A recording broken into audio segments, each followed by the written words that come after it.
پڑے گی۔ اللہ کی ہدایت کسی کے پیچھے دوڑی نہیں پھرتی، اللہ کی ہدایت کو آدمی کو خود تلاش کرنا پڑے گا۔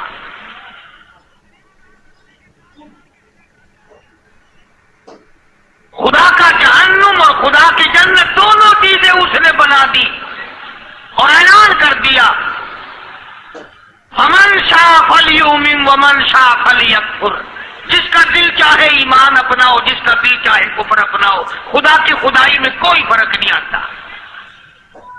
ساری دنیا اگر کفر سے بھر جائے تو خدا کی شان میں ایک ذرہ برابر فرق نہیں آتا، اور ساری دنیا اگر پارسار متقی پرہیزگاروں کی بن جائے تو خدا کی شان میں کوئی اضافہ نہیں ہوتا۔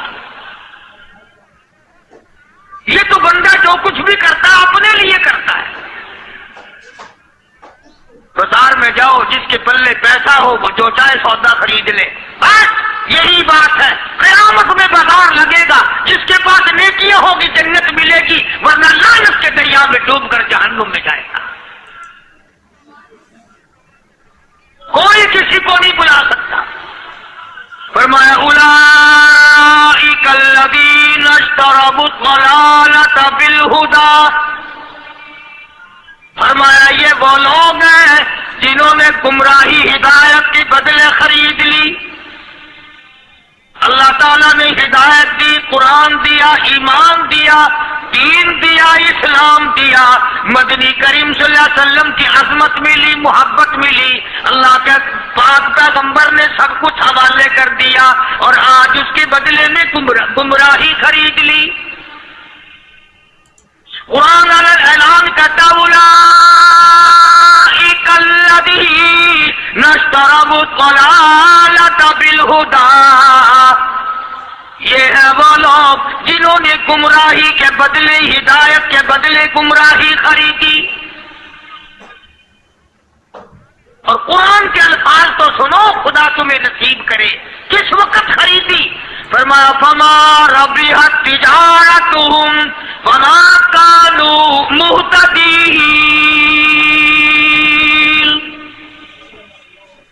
ہدایت ملنے کے بعد، مسلمان کے گھر میں پیدا ہونے کے بعد، مسلمان کہلانے کے بعد، ایماندار کہلانے کے بعد، اتنی بدعملی، اتنی بدتمیزی، اتنا گناہ کیا کہ مرتے وقت ادھر دم نکلا، ادھر جہنم میں پھینک دیا گیا۔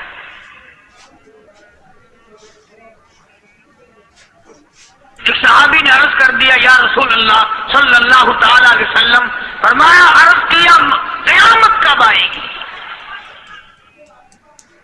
قیامت کب آئے گی؟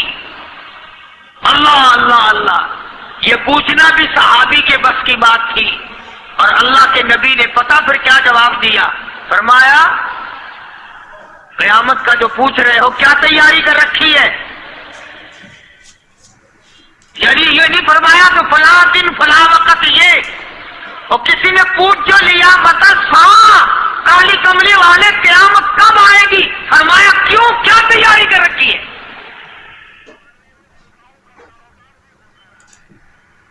وہ بھی شاگرد کالی کملی والے کا تھا صلی اللہ علیہ وسلم، پوچھ تو بیٹھا، مرید حضور کا ہے، مقتدی حضور کا ہے، دیدار پیغمبر خدا صلی اللہ علیہ وسلم کا کرتا ہے، فوراً سنبھلا۔ اس نے پوچھا نا قیامت کب آئے گی؟ اللہ کے نبی نے جلال میں فرمایا کیا تیاری کر رکھی ہے؟ سارے کون سبحان اللہ۔ صحابی ایسا سنبھلا تو کہنے لگا آقا میرے پاس تیری محبت کے سوا اور کیا ہے؟ اللہ اللہ، کیا جواب دیا؟ ایسا آقا میرے پاس تیری محبت کے سوا اور کیا ہے؟ تم جیسا ہوتا تو کئی روزوں کا سہارا لگاتا، کوئی نمازوں کی بات کر کے کھو دیتا، کوئی سخاوت کی بات کر کے کھو دیتا۔ کیا جواب دیا ہے صحابی نے؟ تمہارے میرے دماغ میں بھی کبھی نہیں آیا ہوگا ساری عمر میں۔ کہتا کالی کملی والے میرے پلے تیری محبت کے سوا اور کیا ہے؟ صحابہ کہتے ہیں حضور صلی اللہ علیہ وسلم نے جو یہ الفاظ سنے مسکرا دیا۔ آج ہمارے پلے تیاری کرو تیاری کرو، وقت آیا آیا وقت، قیامت آئی، موت آیا وقت، لیکن پھر بھی کوئی تیاری نہیں۔ اس لیے قرآن کریم للکار کے کہتا قل متاع الدنیا قلیل، دنیا بہت تھوڑے دنوں کا سودا ہے، سمجھ لو، صبح آئی کہ نہ آئی، شام آئی کہ نہ آئی، آیا وقت۔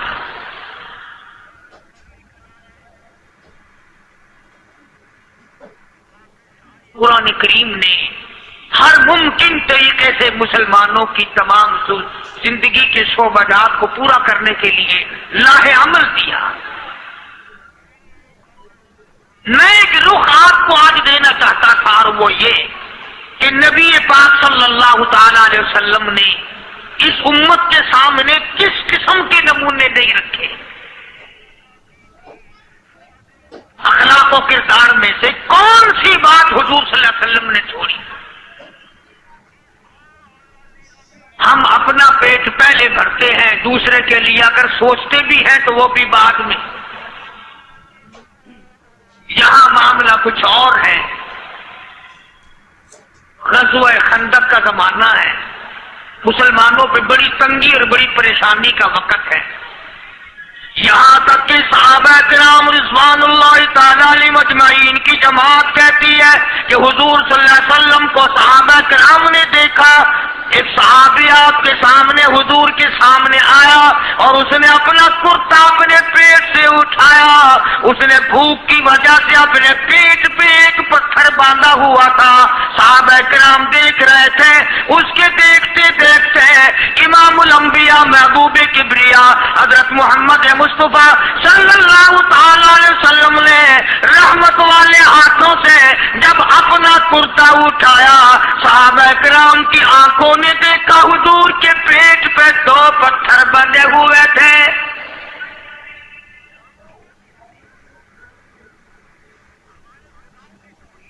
آج کتنا کھاتے ہو پھر بھی نہ شکری، کتنا پیتے ہو پھر بھی نہ شکری، کتنا کچھ کھانے کو مل رہا ہے پھر بھی نہ شکری، کچھ نہیں کچھ نہیں۔ حضرت جابر رضی اللہ تعالیٰ عنہ نے جب یہ منظر دیکھا، یہ حالت دیکھی، رہ نہ سکا، صحابی فوراً دوڑا اور دوڑا گھر گیا، گھر بیوی کو جا کے کہنے لگا غضب ہو گیا، تمائی ہو گئی، کمال ہی ہو گیا، حضور صلی اللہ علیہ وسلم کو اتنی بھوک ہے، اتنا فاقہ ہے کہ آپ نے اپنے پیٹ مبارک میں 2 پتھر باندھے ہوئے۔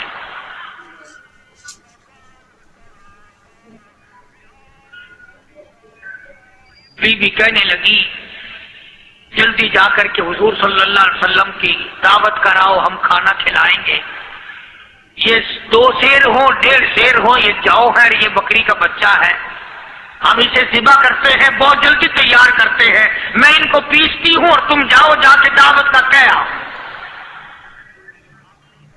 حضرت جابر رضی اللہ تعالی عنہ حضور کریم صلی اللہ علیہ وسلم کی خدمت عالیہ میں آئے، چونکہ کھانے کی مقدار، آٹے کی مقدار بڑی تھوڑی تھی، حضور کے کان کو منہ لگا کر کے حضرت جابر نے کہا کہ یا رسول اللہ صلی اللہ علیہ وسلم، ایک تو آپ اور ایک یہ صحابی جس نے پیٹ پتھر باندھ رکھا ہے، اور اگر آپ کے علم میں ہو 1-2 اور ایسا ہی جو زیادہ بھوکا ہو، میرے گھر میں دعوت ہے، چلو۔ آپ لوگوں کا کھانا میرے یہاں ہے، ایک تو آپ اور یہ کیجیے جو ہم نے دیکھا پیٹ بکری پتھر باندھے پھر رہا ہے، کمر سیدھی نہیں ہو سکتی، اور ایک آدھا اور اسی قسم کا جو زیادہ تنگ ہو رہا ہو۔ جابر نے تو اتنی بات کہی، حضور کریم صلی اللہ تعالی علیہ وسلم ایک بہت بڑے پتھر پہ کھڑے ہو گئے اور اعلان کر دیا تمام کا تمام لشکر چلے، سب کی جابر کی گھر دعوت ہے۔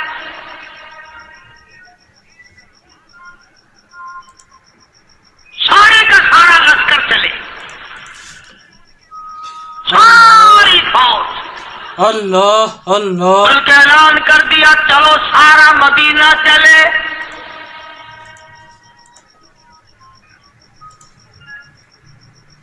حضرت جابر رضی اللہ تعالیٰ عنہ وہیں تو کھڑے تھے. اس قدموں کے نیچے سے زمین نکل گئی کہ یہ کیا بنا.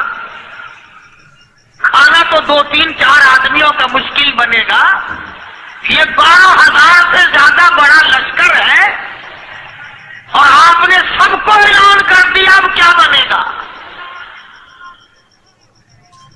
حضرت جابر دوڑے دوڑے پریشانی کے عالم میں گھر گئے. گھر والی کو کہنے لگے کہ کام خراب ہو گیا. بیوی کہنے لگی کیوں؟ میں نے کہا میں نے تو اللہ کی بندی ایک تو حضرت کی دعوت کی تھی اور ایک وہ دوسرا جو پیٹ پتھر باندھے ہوئے آیا تھا, اور میں نے عرض کیا تھا کہ 1 2 اور اسی طرح کا جو زیادہ تنگ ہو رہا وہ دعوت ہے. حضور نے تو سارے لشکر کو اعلان کر دیا کہ چلو جابر کے گھر دعوت ہے. سبحان اللہ. کبھی کبھی عورتیں بھی ایسی بات کر دیتی ہیں جو مردوں کو نہیں آتی. اگر وہ اس زمانے میں عورتیں بھی کہاں, اب تو تلی لگانے والی تو ہیں, ماچس لگانے والی, جلتی پہ تیل چھڑکنے والی. تو کوئی مرد ہے وہ اتنی بات کہے یا تو بیٹھا سنتا رہا تاکہ اس کو کوئی جلدی قتل کرے تو میں رنڈر بنوں, بازار میں پھروں. دیر نہیں لگاتی, آگ لگاتی. حضرت جابر رضی اللہ تعالیٰ عنہ کی بیوی کہنے لگی آپ کو پریشانی کی کیا بات ہے, ایک بات بتاؤ. حضور کے کان مبارک میں آپ نے اپنے کھانے کی مقدار بتائی کہ نہیں؟ نے جو حضور صلی اللہ علیہ وسلم کی دعوت کی تھی کھانا بتایا تھا. ہاں میں نے تو بتا دیا تھا کہ تھوڑے سے جو ہیں اور 1 بکری کا بچہ میں نے بتا دیا تھا. پھر کہنے لگی آپ پریشان کیوں ہوں اور میں پریشان کیوں ہوں؟ لانے والا جانے, کھلانے والا جانے.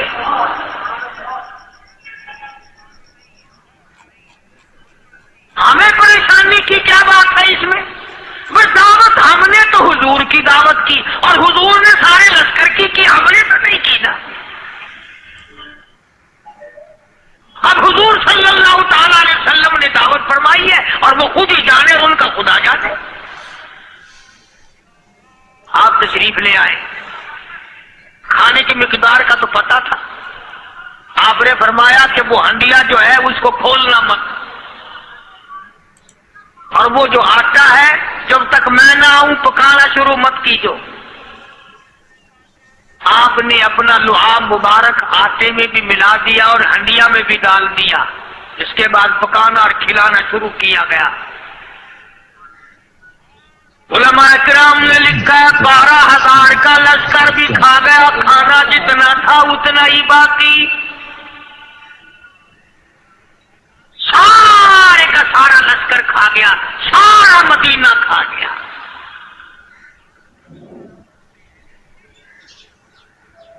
اب یہاں سے یہ ہمارے زمانے کے جو مردوں کے کفن اتارنے والے لوگ ہیں وہ ختم کا ثبوت نکالتے ہیں یہاں سے کہ حضور صلی اللہ علیہ وسلم نے ختم دیا تو 12,000 آدمیوں نے کھا لیا. چلو ہم بھی مانتے ہیں آج یہ ختم دے کر ایک کا کھانا 2 کو تو کھلا کے دکھائے. ارے وہ تو معجزہ ہے محمد عربی صلی اللہ تعالی علیہ وسلم کا, اور وہ تو آپ کے لعاب مبارک کی برکت ہے, آپ کی دعا کی برکت ہے. یہ تمہیں کس نے بتایا کہ حضور صلی اللہ علیہ وسلم نے جابر کے کھانے پہ بیٹھ کر ختم پڑا تھا؟ یہ تو معجزہ ہے محمد عربی صلی اللہ تعالی علیہ وسلم کا, اور اللہ پاک نے نبی کے ہاتھ پر ہزاروں نہیں لاکھوں معجزات کا اظہار فرمایا. اس واقعے سے پہلے پتہ کیا ہوا؟ حضرات صحابہ کرام رضوان اللہ تعالی علیہ مجمعین کے ہاتھوں سرکار دو عالم صلی اللہ علیہ وسلم بھی ساتھ تھے. کافروں کا ایک بہت بڑا بہادر پہلوان مارا گیا. یہ جو غزوہ خندق ہے جس کو غزوہ احزاب کہتے ہیں, قرآن میں ذکر ہے اس کا, ویسے کوئی بات بنا کے نہیں کہہ رہا ہوں. یعنی یوں سمجھو اب میں سورت احزاب کے 3رے رکوع کا آخری آیتوں کا ترجمہ کر رہا ہوں. اور یہ اتنا مشکل وقت پڑا تھا صحابہ پہ. ایک تو گرمی سخت تھی, اور چاروں طرف سے جن یہودیوں نے عہد و پیمان کر رکھا تھا حضور صلی اللہ علیہ وسلم سے، انہوں نے بدعہدی کر دی. وہ سارے کے سارے صحابہ پہ یکدم ٹوٹ پڑے. صحابہ بیچ میں آ گئے میدان میں، نہ پانی، نہ کھانا، نہ روٹی، نہ جوتی، نہ کپڑا، نہ اسلحہ، نہ لینا نہ دینا. بلکہ یوں لکھا علماء نے کئی کئی دن ہو گئے پانی کی بوند نہ ملی. اور صحابہ کھا کھا کر کے گر گئے اور شہید پہ شہید ہو گئے. لیکن قربان جاؤں، یہ قرآن اللہ کا تمہارے سامنے آج بھی موجود ہے، اسے پڑھ کے دیکھو. کبھی کسی صحابی نے ایسے وقت میں بھی یہ بات نہ کہی نبی صلی اللہ علیہ وسلم کو. یوں بھی تو نہیں کہا کہ اللہ کے نبی پہلے کچھ تیاری تو کیا کرو، یوں ہی خام خواہ کے مرا دیتے ہو بندے. پہلے موقع تو دیکھا کریں آپ ہو کیا رہا ہے. یوں ہی لوگ بھوکے پیاس سے مر گئے. نہیں، اتنی ثابت قدمی اور اتنا ایمان تھا، اتنا جذبہ تھا، حضور کی ذات پر اتنا یقین تھا صحابہ کو کہ آج اس دنیا میں جتنا یقین ایک صحابی کو تھا، اربوں خربوں مسلمان مل کر بھی ایک صحابی کے برابر یقین پیدا نہیں کر سکتے. تو جب حضور صلی اللہ علیہ وسلم کے دیوانوں اور پروانوں اور مستانوں کے ہاتھوں کافروں کا ایک بہادر پہلوان مارا گیا اور لاش تھی مسلمانوں کے پاس، تو وہ کافر کہنے لگے کہ تم ہمارے بہادر کی لاش دے دو، ہم تمہیں 10,000 روپیہ دیں گے. اب ان کے پاس تو روپے کی کمی نہیں تھی، اور یہ مسکین بھوکے اور فاقے سے اگر یہ یوں کہتے کہ نہیں بھی ہم تو 20,000 لیں گے تو وہ دے دیتے. ان کے پاس کمی نہیں تھی اور انہیں ضرورت تھی. کپڑا لے لیتے، کھانا لے لیتے، پریشانی دور کر لیتے، جنگ کا سامان بنا لیتے. اللہ اللہ. مگر مدنی کریم صلی اللہ تعالی علیہ وسلم کے سامنے جب یہ بات رکھی کہ 10,000 روپیہ ہم دیتے ہیں، ہمارے بہادر کی لاش دے دو، حضور نے فرما دیا جاؤ اپنے بہادر کی لاش مفت میں لے جاؤ، ہم مردوں کی قیمت کھانے والے نہیں.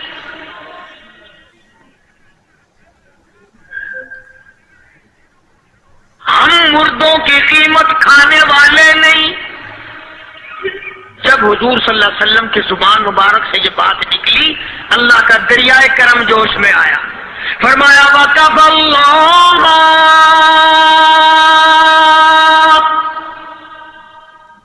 اللَّهُ الْمُؤْمِنِينَ الْقِتَالَ. فرمایا میرے نبی اب آپ اطمینان رکھیں، کوئی ضرورت نہیں، اب میں تیرا خدا خود ان سے جنگ کروں گا، اب میں لڑوں گا ان سے. اور اس کے بعد اللہ تعالیٰ نے یہ برکت دی کہ ایک آدمی یا 2 آدمیوں کا کھانا اللہ تعالیٰ نے 12,000 کو کھلا دیا. تو ان چیزوں سے معجزات کا ظہور ہوتا ہے. اور حضور کریم صلی اللہ تعالی وسلم کے تو اتنے معجزات اللہ پاک نے ہمارے نبی صلی اللہ علیہ وسلم کو دیے کہ ہم سب کی زندگی ختم ہو سکتی ہے مگر سرکار کے معجزات ختم نہیں ہو سکتے. حضرت ابو ہریرہ رضی اللہ تعالیٰ عنہ فرماتے ہیں کہ میں مسجد نبوی کے دروازے پہ پڑا تھا، بھوک نے مجھے اٹھنے نہ دیا. مجھے اتنی بھوک لگی، کئی دن کا فاقہ ہو گیا، میں کھڑا نہیں ہو سکتا تھا. تو میں نے جناب صدیق اکبر رضی اللہ تعالیٰ عنہ سے مسئلہ پوچھنے کا بہانہ بنا کے بلایا کہ شاید یہی مجھے اپنے ساتھ لے چلے.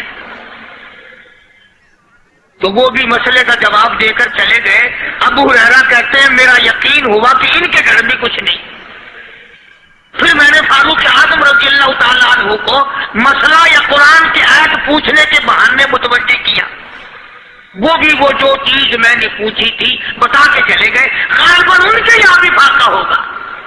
ابو ہریرہ رضی اللہ تعالیٰ عنہ کہتے ہیں پھر آئے حضور صلی اللہ علیہ وسلم تشریف لائے تو میں نے مسئلہ پوچھنے کے بہانے سے حضور کو اپنی طرف متوجہ کیا. ابو ہریرہ کہتے ہیں حضور مسکرائے اور میرا مطلب سمجھ گئے، میرا مطلب سمجھ گئے، اشارہ کیا میرے ساتھ ساتھ آ، میرے پیچھے پیچھے آ۔ ابو ہریرہ رضی اللہ تعالیٰ عنہ کہتے ہیں میں حضور صلی اللہ علیہ وسلم کے ساتھ چلا آیا، آپ اپنی دولت قضا پر تشریف لائے، اپنے گھر میں تشریف لائے، آپ نے گھر میں داخل ہو کر کے فرمایا کچھ کھانے کا پینے کا کوئی ہے گھر میں کوئی چیز؟ جواب ملا ہاں ایک دودھ کا پیالہ ہے، ہدیہ آیا کہیں سے، آپ کے لیے ہدیہ دیا کسی نے، دودھ کا پیالہ منگوا لیا۔ ابو ہریرہ کہتے ہیں میں بڑا خوش ہوا کہ لے میرا دور لگ گیا، کام بن گیا، مجھے ہی فرمائیں گے پی لے، رج کے پیوں گا۔ ابو ہریرہ کہتے ہیں کہ مجھے حضور صلی اللہ علیہ وسلم کیا فرماتے ہیں کہ ابو ہریرہ وہ جو مسجد نبوی میں 70-80 صحابہ صفا طالب علم ہے نا، جی ساروں کو بلا کے لا۔ ابو ہریرہ کہتے ہیں مجھے بڑی کھٹکی کہ ایک دودھ کا پیالہ، یہ تو میرے جو گئی تھا، وہ 70-80 کیا کریں گے یہاں کے۔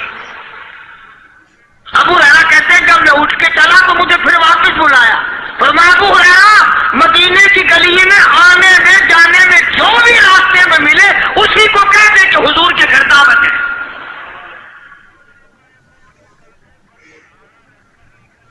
ابو ہریرہ کہتا ہے کہ میں اقرار بھی میں نے کرنا ہی تھا کہ جی ہاں کہوں گا، پر دل میں بھی سوچ رہا ہوں کہ ہے تو ایک ہی پیالہ۔ تم جیسا اگر کوئی وہاں ہوتا نا جو گلی میں ملتا اس کو کہتے آج کے دن ادھر کوئی نہ آوے۔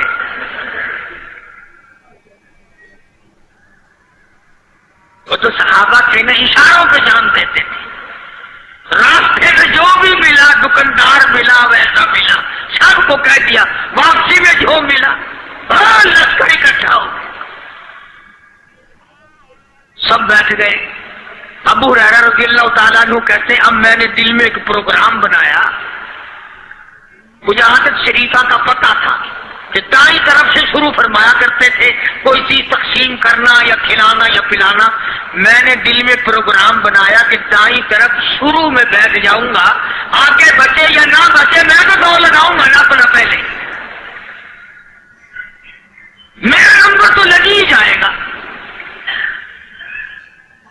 اللہ اکبر۔ ابو ہریرہ کہتے ہیں کمال ہو گئی میری حیرانگی کی کہ جب میں جڑ کے بیٹھا نا کہ اب میرے سے شروع ہوگا، آپ نے مجھے اشارہ کر کے بلایا اور فرمایا ابو ہریرہ کھڑا ہو کے سب کو پلا۔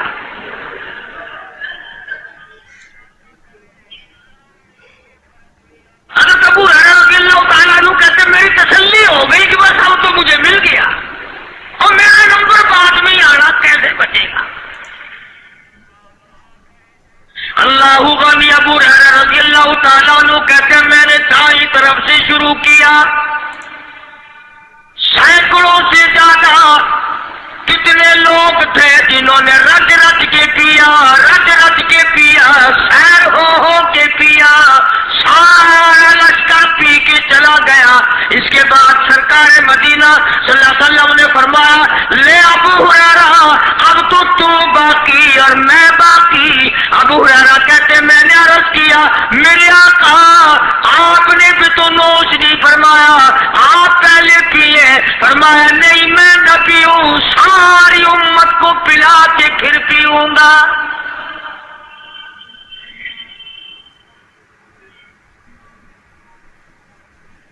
ابو ہریرہ رضی اللہ تعالیٰ عنہ فرماتے ہیں میں نے 3 سانس لے کر کے لمبا لمبا سانس لے کر میں نے رج رج کے پیا اور پیالے میں جھانک بھی رہا تھا۔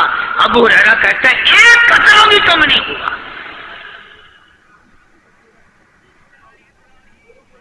اور یہ الفاظ سن کر آج لکھ کر لے جاؤ۔ ابو ہریرہ کہتے ہیں کہ سب کو پلانے کے بعد پھر حضور صلی اللہ علیہ وسلم نے پیا، نوش فرمایا۔ یعنی آج اتنے لوگوں کا جھوٹا کون پیتا ہے؟ کسی افسر کو تو پلا کے دیکھنا، چلو افسر تو دنیا دار ہیں، کسی ماننے ہوئے پیر کو تو پہلے سارے مرید پی کر کسی پیر کو تو دیکھنا گلاس پہ اللہ اور مارے گا پھینک کے۔ اللہ اللہ اپنا پیا ہوا تو وہ مریدین کو دے دے گا کہ سارے پی لو تبرک ہے، اللہ لیکن مریدوں کا جھوٹا وہ کیسے پیے گا؟ اللہ غنی. اور یہ امام الانبیاء سرکار دو جہاں شہنشاہ کائنات حضرت محمد الرسول اللہ صلی اللہ تعالی علیہ وسلم کا نرالا اخلاق ہے، نرالا کردار ہے، نرالی عادت ہے، نرالی طبیعت اور مزاج اللہ پاک نے دیا ہے. خدا کی قسم اگر حضور کی دعا نہ ہوتی آج ہم لوگ یا کتے ہوتے یا خنزیر ہوتے یا بندر بن گئے ہوتے.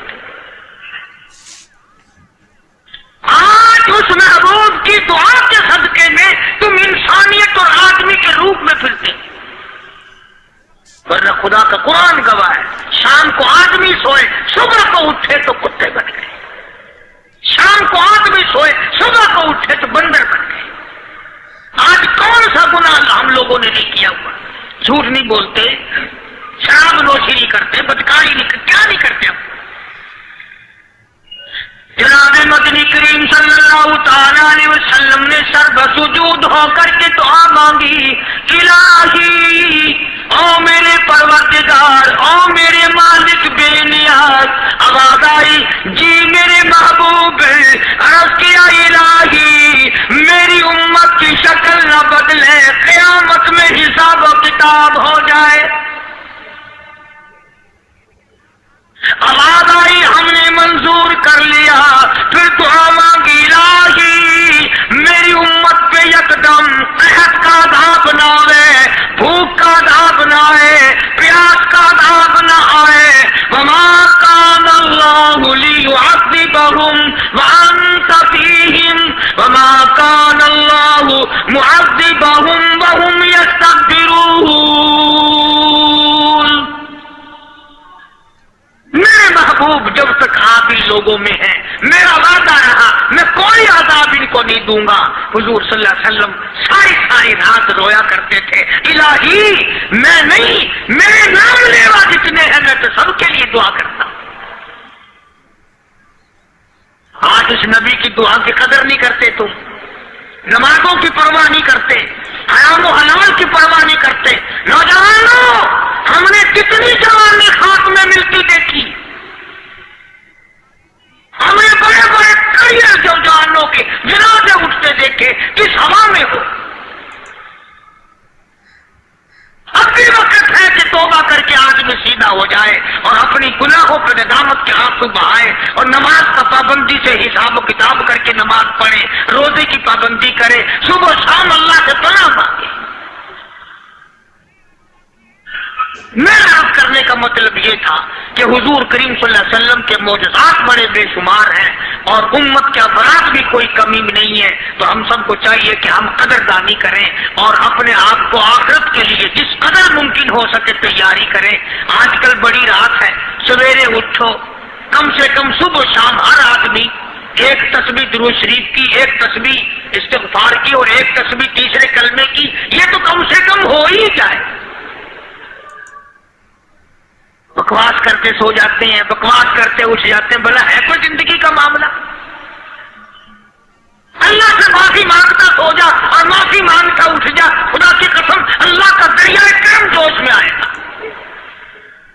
تو یہ ساری چیزیں میں نے لیے عرض کی تو وقت پورا کرنے والا حساب نہیں کہ نہ جانے کس کو توبہ کی توفیق ہو جائے. کم سے کم ان 3 تسبیحوں کو ہر مرد عورت لازمی پکڑ لے. ایک تسبیح درود شریف کی، ایک تسبیح سبحان اللہ والحمدللہ ولا الہ الا اللہ واللہ اکبر ولا حول ولا قوۃ الا باللہ العلی العظیم، اور ایک تسبیح استغفر اللہ الذی لا الہ الا هو الحی القیوم واتوب الیہ یا استغفر اللہ ربی من کل ذنب واتوب الیہ، اور ایک تسبیح درود شریف کی اللہم صلی علی سیدنا و مولانا محمد وعلی آل سیدنا و مولانا محمد مبارک وسلم وصلی علیہ. جب ایک مرتبہ درود بندہ پڑھے گا 10 بار اللہ کی رحمت آئے گی، 10 گناہ معاف ہوں گے، 10 درجے بلند ہوں گے، 10 خطائیں معاف کر دی جائیں گی. تو کتنا بڑا اجر ہے. خصوصاً بوڑھوں کو چاہیے کہ وہ گپوں میں اپنا وقت خراب نہ کرے. خدا کی قسم قبر میں جانے کے بعد تجھے ایک سانس کی مہلت نہ ملے. بے شک بے شک. اللہ اللہ اکبر، سبحان اللہ سبحان اللہ. دوستو یہ تھا آج کا پیارا سا دلچسپ قاری حنیف ملتانی صاحب کا بیان جو آپ نے سنا، میں امید رکھتا ہوں کہ آپ کو آج کا قاری صاحب کا یہ دلچسپ بیان پسند آیا ہوگا۔ اس بیان کے آخر میں آج ہم آپ سے شیئر کریں گے سورہ نبا کی تعبیر، یعنی اگر خواب میں آپ نے دیکھا کہ آپ تلاوت کر رہے ہیں اور وہ سورہ نبا ہے تو اس کی تعبیر کیا ہوگی، ہر کوئی جاننا چاہے گا۔ تو اس کی تعبیر ہے کہ یہ رزق میں بے حد فراخی ہوگی، یعنی جو اس سورہ کو تلاوت کرتے خود کو خواب میں پائے تو اس کی تعبیر یہ ہے کہ اس کو بہت زیادہ رزق میں، مال و دولت میں وسعت پیدا ہوگی۔ سورہ نازعات خواب میں پڑھنے والے کو یہ تعبیر ہے کہ اللہ تعالیٰ اس کے دل سے برائی نکال دے گا، لیکن بعض معبر کہتے ہیں کہ وہ نماز میں کاہلی دکھائے گا، یعنی نماز میں تاخیر کیا کرے گا۔ سورہ عبس پڑھنے والے کو بہتری کی توفیق ملے گی۔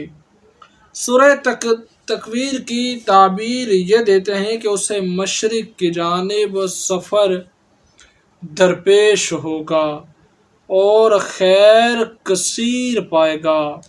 سورہ انفطار کی تعبیر یہ ہے کہ وہ شدید ترین بیماری میں مبتلا ہوگا لیکن پھر صحت مند ہو جائے گا۔ سورۃ مطففین کی تعبیر یہ ہے کہ اس کے مضمون کے مطابق عمل ہوگا، یعنی ناپ تول میں خیانت سے کام لے گا۔ البتہ بعض نے اس کے برعکس تعبیر دی ہے، یعنی وہ ناپ تول میں خیانت نہیں لے گا۔ سورہ اشقاق کی تعبیر انسان کے احوال کے مطابق ہے، یعنی اگر بادشاہ ہے تو لوگ اس کے لیے بد دعا کریں گے، اگر پڑھنے والا بادشاہ نہیں ہے تو اس کے ہاں لڑکیاں زیادہ پیدا ہوں گی، اور عورت نے خواب میں اسے پڑھا تو وہ حاملہ ہوگی۔ سورہ بروج کی تعبیر یہ ہے کہ وہ شخص علم الفلاک سے بہرہ مند ہوگا۔ سورہ طارق کی تعبیر یہ ہے کہ اس کے ہاں بیٹے پیدا ہوں گے لیکن ان کی عمریں زیادہ لمبی نہیں ہوں گی۔ اللہ اکبر۔ سورہ علق کی تعبیر یہ ہے کہ اسے اللہ تعالیٰ کی تسبیح و تقدیس بیان کرنا محبوب ہوگا، آخرت سے محبت ہوگی اور دنیا سے کنارہ کشی اختیار کرے گا۔ اللہ اکبر۔ دوستو، یہ تھا آج کا دلچسپ قاری حنیف ملتانی صاحب کا بیان، اور آخر میں یہ شیئر کی گئی آپ سے مختصر سے گفتگو۔ میں امید رکھتا ہوں کہ آپ کو آج کا بیان اور گفتگو پسند آئی ہوگی۔ آخر میں گزارش ہے، اگر آپ نے ابھی تک چینل کو سبسکرائب نہیں کیا تو ابھی کر لیجئے تاکہ اسی طرح ڈیلی بیس پر قاری صاحب کے بیانات آپ تک بر وقت پہنچتے رہیں۔ جزاک اللہ۔ انشاءاللہ ملیں گے ایک نئے بیان کے ساتھ۔ اللہ حافظ۔